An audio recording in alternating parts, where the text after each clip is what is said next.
Natural कहानी में स्वागत है दोस्तों। पहली बार चैनल पे आए हैं तो सब्सक्राइब करके ऑल बटन प्रेस कर लीजिएगा। कहानी जैसी भी लगे लाइक डिसलाइक कमेंट ज़रूर कीजिएगा दोस्तों। मेरे सपने पूरे होंगे या नहीं ये तो हमें पता नहीं है, लेकिन मैं दिन रात एक कर दूंगी। इतना तो एकदम हमें करना ही है कि दोनों बच्चों को अपने शहर के सबसे बड़े स्कूल में पढ़ा सके। सही कह रही हो भाग्यवान, हम दोनों का क्या है, रूखी सूखी खाकर रह जाएंगे। और अपना थोड़ा खेत है तो उसमें इतना तो फसल हो ही जाता है कि दोनों वक्त की रोटी हो जाए पेट भर। लेकिन सिर्फ खाने की बात नहीं है, अगर अच्छे स्कूल में बच्चों को पढ़ाना है, सपना पूरा करना है तो हमें कुछ न कुछ करना ही होगा। जी मेरे दिमाग में एक तरकीब है, क्यों ना हम उस स्कूल के सामने अपना एक किराना का छोटा सा दुकान खोल लें। बच्चों को पढ़ाने लिखाने का सामान जितना भी होता है। अरे भाग्यवान, क्या बात कही है तूने, ये तो बहुत अच्छा तरकीब है। जब स्कूल में छुट्टी होगी तो बच्चे कुछ ना कुछ सामान लेने आएंगे। वे लोग हमारे दुकान से सामान लेंगे, जो भी इनकम होगी उस इनकम से हम दोनों बच्चों का एडमिशन अपने शहर के सबसे बड़े स्कूल में, यानी कि इस स्कूल में करा देंगे।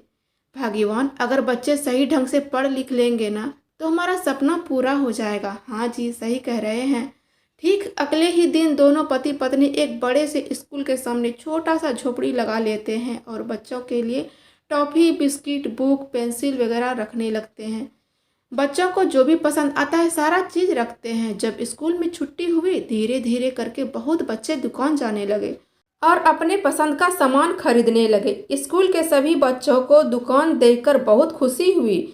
हर रोज सभी बच्चे स्कूल से निकलते समय दुकान जाते थे। मदन लाल जी की इनकम बढ़ती चली गई और ठीक एक महीने बाद अपने दोनों बच्चों का एडमिशन इस स्कूल में करवा देते हैं। अब मदन लाल जी पहले से बहुत ज़्यादा खुश रहने लगे थे। छोटा मोटा धंधा, खेती और पास के स्कूल में बच्चों को पढ़ाना। दोनों बच्चे होनहार भी थे, बहुत ज़्यादा, अपने अपने क्लास में टॉप आने लगे। स्कूल के प्रिंसिपल को जब यह बात पता चली कि इस बच्चे के माता पिता एक छोटे से झोपड़ी में दुकान चलाकर बच्चों को इतने बड़े स्कूल में पढ़ा रहे हैं, तो एक दिन प्रिंसिपल को रहा नहीं जाता है और मदन लाल जी से मिलने चले आते हैं। अपने दुकान में स्कूल के प्रिंसिपल को देखकर मदन लाल जी और उनकी पत्नी बहुत खुश हो जाते हैं। साहब, मैं आपकी क्या सेवा कर सकता हूँ, हुक्म कीजिए साहब। अरे कुछ नहीं, हम आप दोनों से मिलने आए हैं। आपकी खुददारी और ईमानदारी को देखते हुए हमने ये फैसला लिया है, इस छोटे से दुकान से आप इतना इनकम कर रहे हैं और बच्चों को इतने बड़े स्कूल में पढ़ा रहे हैं, तो हमने ये फैसला लिया है कि आपके दोनों बच्चों का फीस आधा माफ़ किया जाएगा। इतना सुनते ही मदन लाल जी के आंखों में आंसू आ जाते हैं और भरे हुए गले से कहते हैं, साहब बहुत मेहरबानी आपकी, लेकिन मैं अपने मेहनत के दम पर बच्चों को पढ़ाना चाहता हूँ, इसलिए हम दोनों ने मिलकर यह दुकान रखा है साहब। दिन रात मेहनत करेंगे साहब, लेकिन अपने दोनों बच्चों को आपके स्कूल में ही पढ़ाएंगे। इतना सुनते ही प्रिंसिपल का भी गला भर जाता है और कहते हैं, आपकी इसी ईमानदारी को देखते हुए हमने यह फैसला लिया है, 1 साल में 6 महीने का ही फीस जमा करना होगा। इतना सुनते ही मदन लाल जी और उनकी पत्नी शोभा देवी जी प्रिंसिपल का पैर छू लेते हैं। साहब बस मेरे लिए बहुत है, मैं तो डर रही थी कि कहीं आप मेरे दोनों बच्चों को स्कूल से निकाल ना दें मेरी गरीबी को देखकर, लेकिन मैं सदा आभार रहूंगी आपकी प्रिंसिपल साहब। मेरे दोनों बच्चों को आप अपने स्कूल में पढ़ लेने दीजिए। धीरे धीरे समय बीतता गया और दोनों बच्चे अपने अच्छे नंबर से पास होकर स्कूल से निकल गए। और इतना ही नहीं, आगे भी दोनों बच्चे अच्छे कॉलेज में पढ़ते रहे। मदन लाल जी और शोभा देवी जी दोनों दिन रात खेती और दुकानों में मेहनत करते रहे।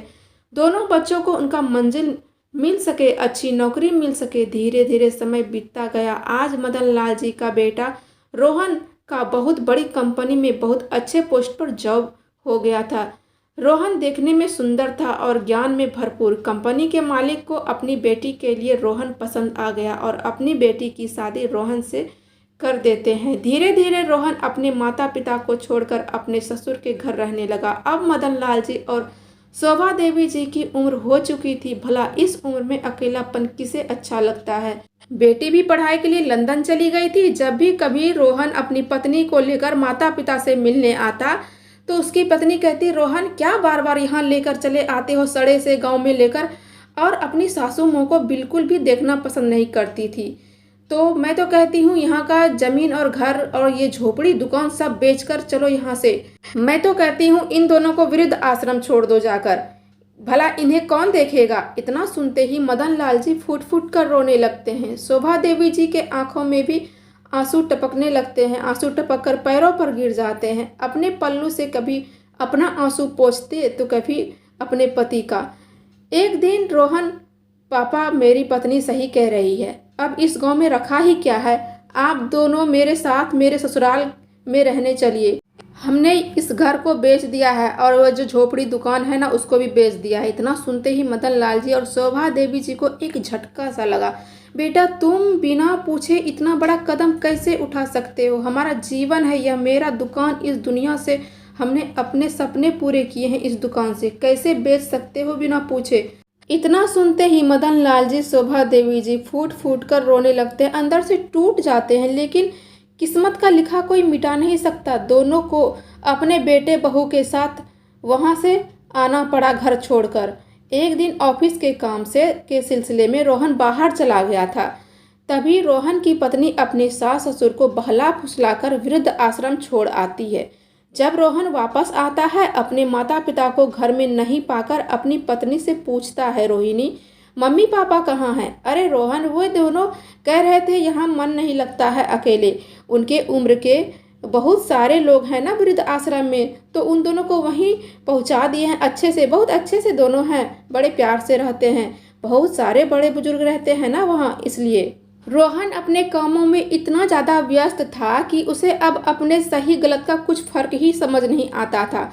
उसे भी लगने लगा था रोहिणी सही कह रही है। धीरे धीरे समय बीतता गया। मदन लाल जी की बेटी लंदन से वापस आ गई और अपने घर जाती है। गांव में पता चलता है घर और दुकान सब बिक चुका है।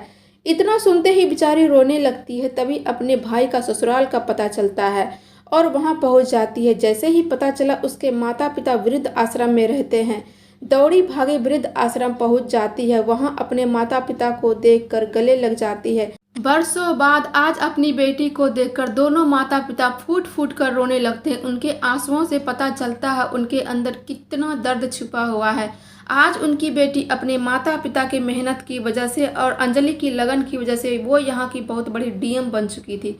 वृद्ध आश्रम वालों का धन्यवाद करके कुछ डोनेशन दे के अंजलि अपने माता पिता को सम्मानपूर्वक अपने फ्लाइट में ले जाती है और खुशी खुशी रहने लगती है। कुछ समय बाद जब रोहन को ये बात पता चलता है तो वो अपने माता पिता के पास आ जाते हैं और कहते हैं, पिताजी मम्मी आपने तो कहा था कि आपको वृद्धाश्रम में अच्छा लगता है रहना, फिर आप अंजलि दीदी के साथ कैसे रहने आ गए। तभी अंजलि एक जोरदार तमाचा अपने छोटे भाई को लगाती है और कहती है, मूर्ख, तेरी पत्नी तुझे जो भी कहती गई तू सच मानता गया। अरे इस उम्र में जब माता पिता को अपने बच्चों का सहारा चाहिए होता है तो तूने इन्हें वृद्धाश्रम भेज दिया। वाह रे वाह, भूल गया वो दिन मम्मी पापा ने किस तरह एक छोटा सा दुकान रोड किनारे, जहां गाड़ी का धुआं, धूप, गर्मी, धूल सब सहन करना पड़ता था इन्हें, फिर भी दुकान से कमाई करके हम दोनों को इतने अच्छे स्कूल में पढ़ाया लिखाया। मम्मी पापा को आज तुम ठुकरा कर इन्हें वृद्धाश्रम छोड़ आया। इतना सुनते ही रोहन को अपने आप पर घिन आने लगा और अपने मम्मी पापा से माफ़ी मांगने लगा। पापा मम्मी हमें माफ़ कर दीजिए, इतने कामों में मैं व्यस्त हो गया था कि हमें सही गलत का कुछ समझ ही नहीं आ रहा था, कुछ पता ही नहीं चलता था। मेरी पत्नी हमें जो कहती गई मैं करता गया, हमें कुछ समझ नहीं आ रहा था, हमें माफ़ कर दीजिए, मैं बिल्कुल नालायक हूँ। दोस्तों, बरसों बाद शोभा देवी जी के जीवन में इतना बड़ा खुशी आया था। बच्चों का प्यार, रोहन को माफ़ कर देती है, गले लगा लेती है और सब खुशी खुशी रहने लगते हैं। तो दोस्तों, यह थी छोटी सी शिक्षाप्रद कहानी। आपको कैसी लगी कमेंट में ज़रूर बताइएगा। फिर मिलते हैं नई कहानी के साथ। हर हर महादेव। धन्यवाद।